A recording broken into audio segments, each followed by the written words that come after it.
ċertu data, kemm damet biex tibbrejkja, kemm mxiet il-qudiem. Din l-inna tessistina ħafna sabiex nkun nistgħu nikkalkulaw ċertu spidu, ċertu dinamika tal-inċident kif ġara. Dan l-apparat ikejjel kemmu l-grip tat-tarmak din l-odda ġdida inġibet mit-taqsima ġdida tal-Pulizija Roads Policing Unit. It-taqsima bdiet topera fis-27 ta' Mejju sa dalgħodu intervjeniet f'20 inċident ta' traffiku bil-feruti u f'dak fil-bypass tax-Xemxija li sewa l-ħajja ta' Sean Coppola.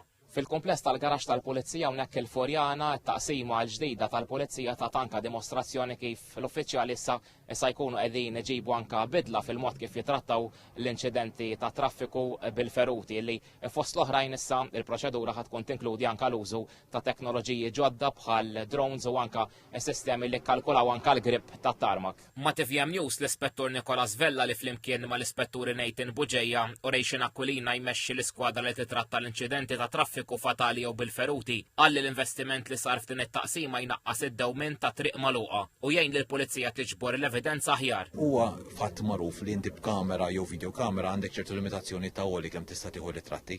Bekk ovvjament drone jista' jtik faċilità biex tieħu ritratti u video minn għoli differenti u anke sabiex nippreżentaw din l-evidenza fil-qorti. Investejna kameras diġitali professjonali, apparti minn hekk ukoll qed nużaw LiDAR kameras sabiex ikun nistgħu nieħdu 3D scan tax-xena ta' fejn jiġri l-inċident. 17 l-uffiċjal tal-Pulizija tħarġu biex ikunu jistgħu jassistu f'din it-taqsima. Intqal li qed jingħata taħriġ aktar speċifiku wkoll lil professjonisti tal-Aġenzija s-Servizzi tal-Vittmi tal-Kriminalità, il-VSA, li jassistu lil pulizija f'fatalitajiet ta' traffiku u ma qed jitħarġu iżjed dwar kif jikkomunikaw mal-qraba tal-vittmi. Il-Pulizija tad-dixxed kienu jmorru fuq l-inċident.